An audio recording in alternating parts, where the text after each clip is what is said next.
Hello guys, welcome to our YouTube channel study with M.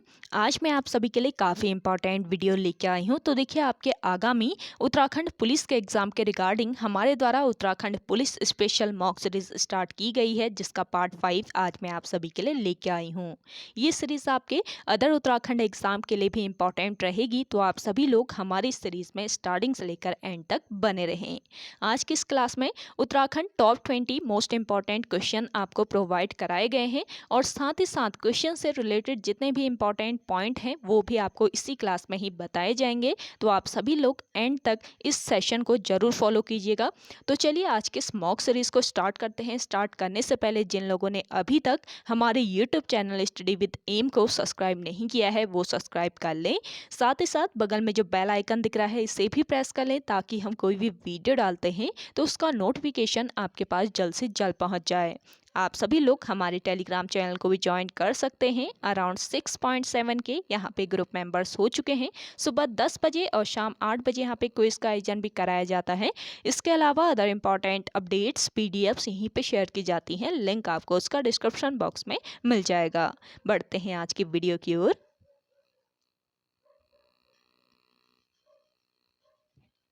इस series का पहला question है, नरसिंहबाड़ी व पांडे खोला बगीचों का निर्माण करवाया था। देखिए, नरसिंहबाड़ी व पांडे खोला बगीचों का निर्माण कराया था चंद शासक लक्ष्मी चंद ने। ऑप्शन थर्ड इस क्वेश्चन का करेक्ट आंसर है। देखिए, लक्ष्मी चंद जो था इसने बड़े बड़े बाग बगीचे लगवाए थे, और नरसिंहबाड़ी इसके अलावा कबीना कबीना में और लक्ष्मेश्वर में इसने बाग बगीचे बनवाए थे। और आपका देखिए, नरसिंहबाड़ी और पांडेखोला कहाँ पर स्थित है, किस जनपद में स्थित है पूछा जाए तो आपका राइट आंसर हो जाएगा अल्मोड़ा जनपद में। और लक्ष्मी चंद ने तमोटा को एक अधाली या 8 नाली भूमि दान दी थी। ये भी आपका इंपॉर्टेंट पॉइंट है। पूछा जा सकता है कि लक्ष्मी चंद ने किसको एक अधाली या 8 नाली भूमि दान दी थी, तो किसको दी थी? तमोटा को दी थी। और चंदों के समय रौत बहादुरी के पुरस्कार के रूप में क्या दिया जाता था? जमीनें दान दी जाती थी। जमीनें दी जाती थी चंद शासन काल में रौत बहादुरी के पुरस्कार के रूप में। नेक्स्ट क्वेश्चन देखिए, वर्ष 1922 से अभय नामक पत्रिका का प्रकाशन किसके संपादन में प्रारंभ हुआ? मोस्ट इंपॉर्टेंट क्वेश्चन है। देखिए, वर्ष 1922 ईस्वी से अभय नामक पत्रिका का जो प्रकाशन है वो किसके संपादन में प्रारंभ हुआ?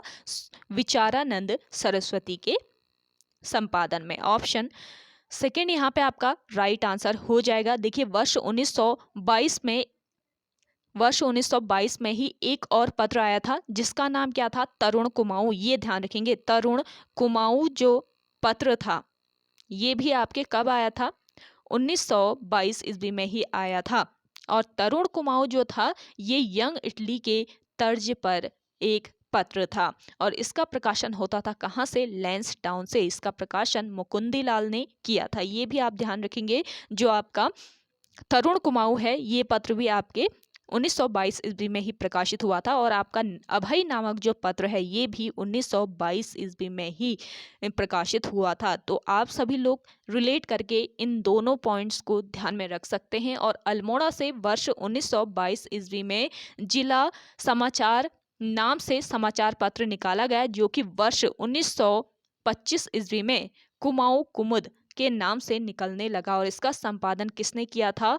पूर्ण चंद ने इसका संपादन किया था। तो 1922 जो है इसमें कई समाचार पत्र निकाले गए। एक तो आपका अभय नामक निकला था, दूसरा तरुण कुमाऊं निकला था, और तीसरा अल्मोड़ा से एक पत्र निकला था 1922 में ही, जिला समाचार नाम से एक पत्र निकला था, जो कि 1925 ईस्वी में कुमाऊं कुमुद के नाम से निकलने लगा। तो इन सभी पत्रों को आप ध्यान में रखिए। अगला देखिए, उत्तराखंड में हर्बल गार्डन नर्सरी कहाँ स्थापित की गई है? देखिए, उत्तराखंड में हर्बल गार्डन नर्सरी जो है ये कहाँ पर स्थापित की गई है? इसका राइट आंसर हो जाएगा ऋषिकेश में। ऑप्शन थर्ड इस क्वेश्चन का बिल्कुल राइट आंसर है। उत्तराखंड में हर्बल गार्डन नर्सरी ऋषिकेश में स्थापित की गई है।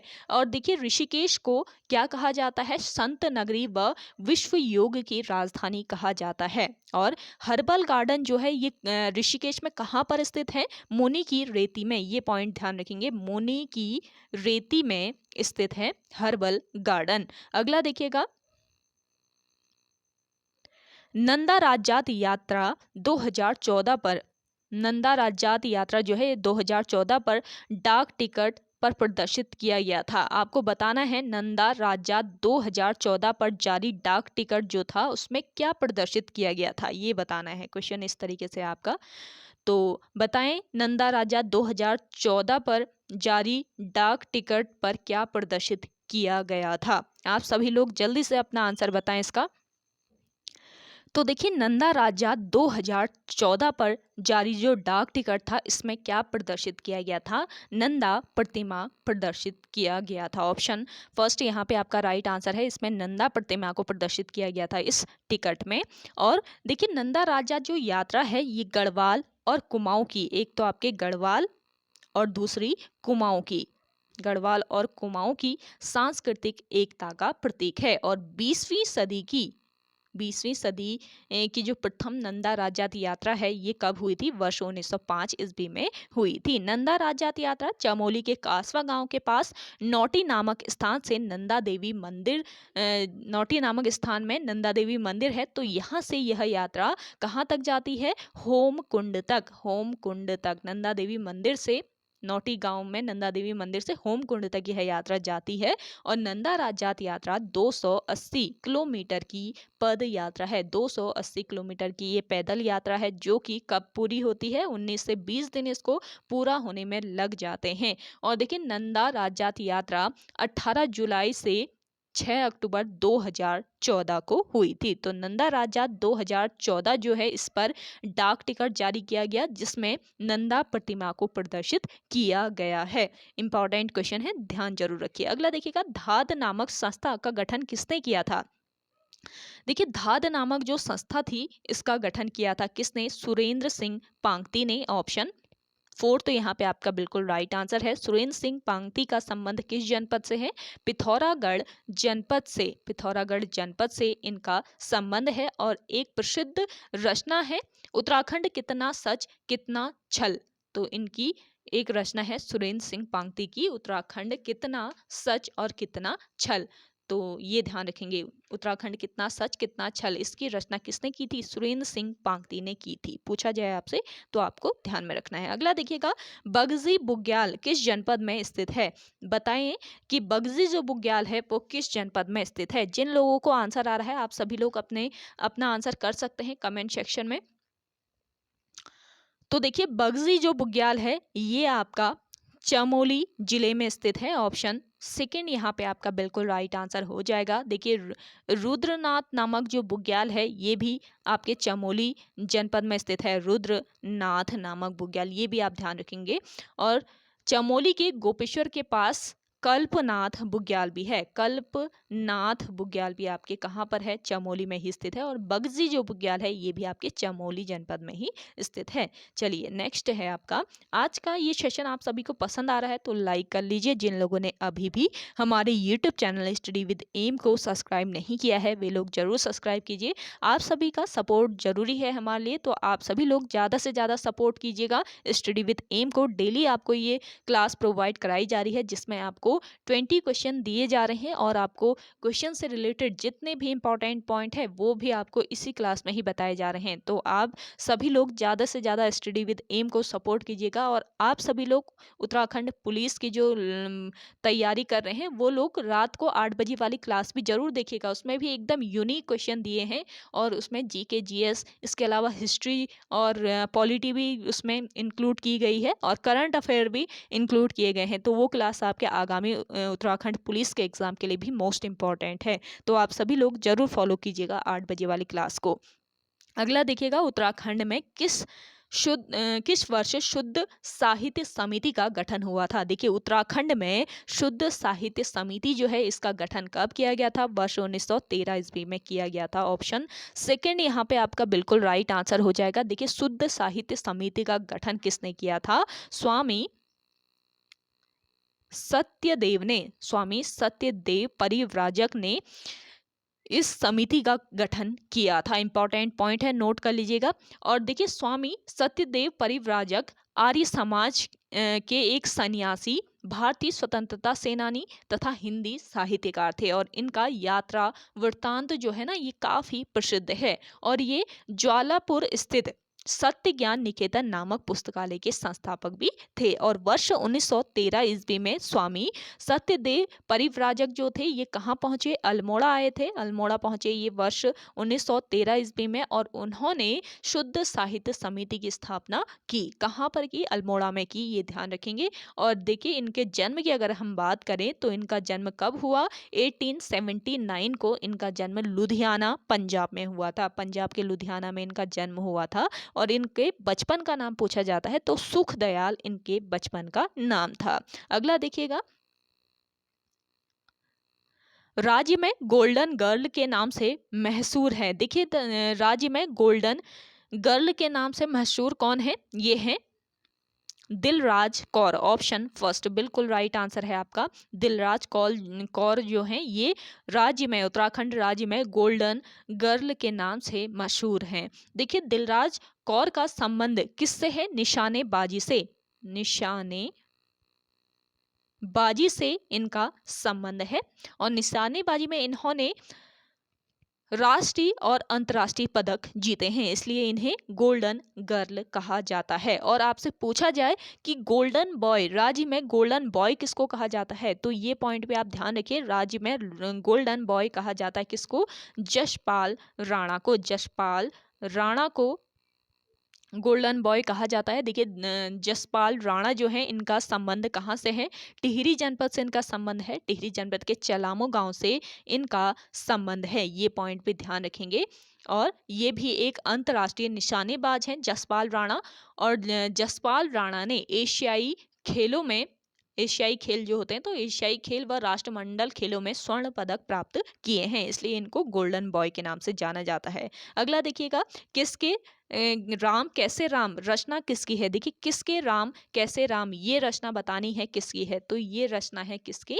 शैलेश मटियानी की। ऑप्शन थर्ड बिल्कुल राइट आंसर हो जाएगा आपका। देखिए शैलेश मटियानी, इनके जन्म की बात करें तो वर्ष 1931 ईस्वी में इनका जन्म कहाँ पर हुआ? अल्मोड़ा में इनका जन्म हुआ। और मूल नाम क्या था इनका? रमेश चंद्र इनका मूल नाम था। और इन्होंने एक पत्रिका का प्रकाशन भी किया जिसका नाम क्या था? विकल्प पत्रिका। आपसे पूछा जाए कि बताएं विकल्प जो पत्रिका है इसका प्रकाशन किसने किया था, तो आपका राइट आंसर क्या हो जाएगा? शैलेश मटियानी, ये ध्यान रखेंगे। और इनकी एक रचना है महाभोज। महाभोज इनकी एक रचना है। तो महाभोज कहानी है इनकी एक, तो कहानी के लिए, महाभोज कहानी जो है इसके लिए इनको उत्तर प्रदेश हिंदी संस्थान का प्रेमचंद पुरस्कार दिया गया था, ये ध्यान रखेंगे। तो इंपॉर्टेंट पॉइंट जो होते हैं वो आपको इसी सेशन में बताए जाते हैं, तो आप सभी लोग एंड तक जरूर फॉलो कीजिए और हो सके तो इन पॉइंट्स को नोट डाउन कर लीजिए। चलिए अगला है आपका, वेदों का प्रणयन स्थल किस बुग्याल को माना जाता है? देखिए वेदों का प्रणयन स्थल इंपॉर्टेंट क्वेश्चन है, तो किस बुग्याल को माना जाता है बताएं। जिन लोगों को आंसर आ रहा है आप अपना आंसर कीजिए कमेंट सेक्शन में। देखिए वेदों का प्रणयन स्थल कहा जाता है वेदनी बुग्याल को। ऑप्शन सेकंड बिल्कुल राइट आंसर है। वेदनी बुग्याल कहाँ पर, किस जनपद में? चमोली जनपद में स्थित है। चमोली जनपद में रूपकुंड के पास यह बुग्याल स्थित है और यह राज्य का सबसे बड़ा बुग्याल भी है, ये ध्यान रखेंगे। राज्य का सबसे बड़ा बुग्याल भी है। कौन सा बुग्याल? वेदनी बुग्याल। और इसे वेदों का प्रणयन स्थल माना जाता है और यह बुग्याल सुंदर मखमली घास के लिए काफी प्रसिद्ध है। अगला देखिएगा, औली में शीतकालीन बर्फ क्रीड़ाएं कब शुरू हुई थी? देखिए औली में शीतकालीन बर्फ क्रीड़ाएं होती हैं और ये कब से शुरू हुई थी? वर्ष सॉरी वर्ष 1983 से ये शुरू हुई थी। ऑप्शन थर्ड यहाँ पे आपका बिल्कुल राइट आंसर हो जाएगा। 1983 से औली में शीतकालीन बर्फ क्रीड़ाएं शुरू हुई। और देखिए औली जो है ये भी आपके किस जनपद में, चमोली जनपद में स्थित है। चमोली जनपद में स्थित एक प्रसिद्ध पर्यटक स्थल है और यह स्कीइंग खेलों के लिए सबसे लोकप्रिय स्थल है। स्कीइंग हेतु यहाँ पर जो उपयुक्त समय होता है वो कब से कब तक होता है, दिसंबर से लेकर मार्च तक होता है। दिसंबर से मार्च जब यहाँ पे बर्फ गिरती है तो उस समय काफी अच्छा जो स्कीइंग हेतु उपयुक्त समय होता है, तो अच्छा समय होता है दिसंबर से लेकर मार्च में। और देखिए गढ़वाल मंडल विकास निगम द्वारा औली में वर्ष 1987 ईस्वी से स्कीइंग महोत्सव मनाया जाता है। वर्ष 1987 ईस्वी से यहाँ पर स्कीइंग महोत्सव भी मनाया जाता है, ये भी ध्यान रखेंगे। 1993 ईस्वी की बात करें तो वर्ष 1993 ईस्वी में औली में रोप वे का जो कार्य है वो पूर्ण हुआ था और यह एशिया का सबसे लंबा व ऊंचा रोपवे है। ये ध्यान रखेंगे, आपसे पूछा जाए एशिया का सबसे लंबा और ऊंचा रोपवे कहाँ पर स्थित है, तो कहाँ पर, औली में स्थित है। और जो कि कब इसका निर्माण कार्य वर्ष 1993 ईस्वी में पूर्ण हुआ। और देखिए इस रोपवे की जो लंबाई है वो कितनी है, 4.15 किलोमीटर इसकी लंबाई है। अगला क्वेश्चन है आपका, राज्य में किसान रत्न सम्मान की शुरुआत कब हुई थी। देखिए राज्य में किसान रत्न सम्मान जो है इसकी शुरुआत हुई थी किस वर्ष, वर्ष 2010 में। ऑप्शन फर्स्ट बिल्कुल राइट आंसर है आपका। किसान वर्ग को प्रोत्साहन करने के लिए, किस वर्ग को, किसान वर्ग को, यानी कि जो किसान रत्न सम्मान है ये किसान से संबंधित है, तो किसान वर्ग को प्रोत्साहित करने के लिए राज्य सरकार ने वर्ष 2010 में किसान रत्न सम्मान की शुरुआत की। अगला देखिएगा, पंतनगर विश्वविद्यालय द्वारा विकसित पी के किस फसल की किस्म है। तो बताइए जो पंतनगर विश्वविद्यालय है इसके द्वारा विकसित किया गया है पी के फसल की एक किस्म है पी के, जो कि किस फसल की किस्म है ये आपको बताना है। तो आप सभी लोग अपना आंसर जल्दी से लगाएं।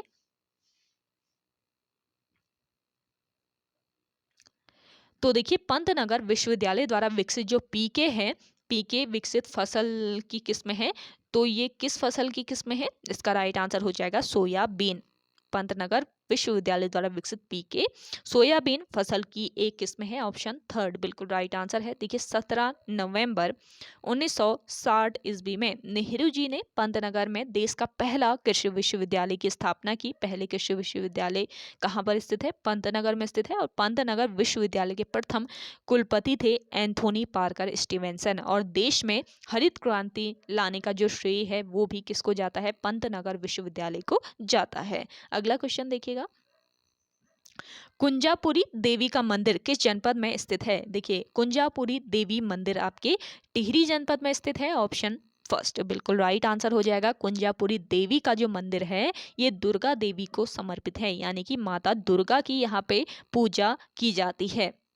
माता दुर्गा की यहाँ पे पूजा की जाती है इस मंदिर में। इस मंदिर में भंडारी राजपूत होते हैं और भंडारी राजपूत जो हैं यहाँ पे क्या होते हैं, पुजारी होते हैं। और मंदिर में सिरोही का एक वृक्ष है, इस मंदिर परिसर में एक सिरोही का वृक्ष है जहाँ पर भक्त लोग जो होते हैं वो चुनरियाँ बांधते हैं। अगला देखिएगा, पत्थर बोलते हैं रचना किसकी है। बताइए पत्थर बोलते हैं इस रचना के रचनाकार कौन है।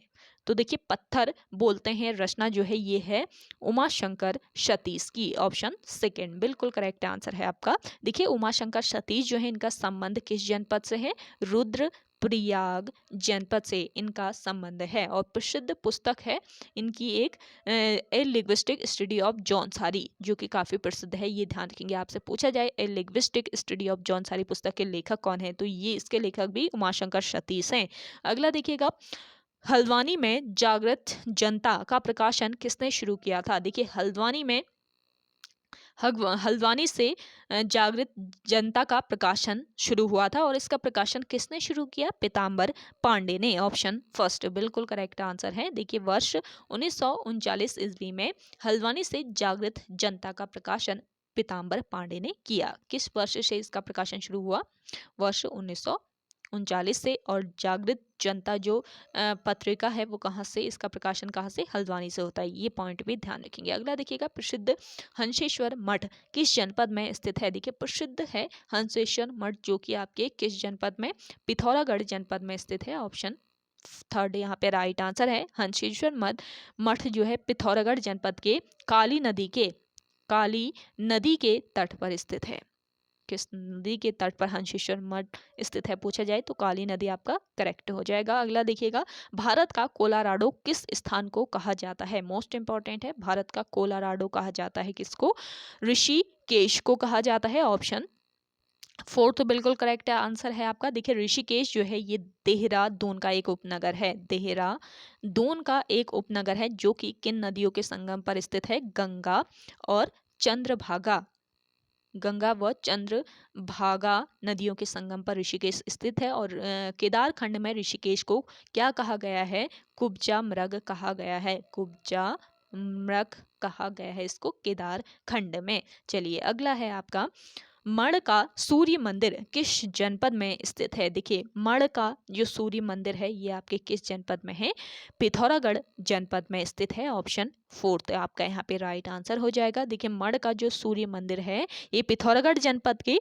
कहाँ पर, डीडी हाट में, डीडी हाट में स्थित है। पिथौरागढ़ जनपद के डीडी हाट में स्थित है मण का सूर्य मंदिर। डीडी हाट में एक प्रसिद्ध किला है, कौन सा किला है, जिसका नाम है सीराकोट का किला। सीराकोट का किला, ये ध्यान रखेंगे, पूछा जाए सीराकोट किला कहाँ पर स्थित है तो ये आपके डीडी हाट में जो कि पिथौरागढ़ जनपद के अंतर्गत आता है। और सीरा जो था ये मल्ल राजाओं की राजधानी हुआ करती थी।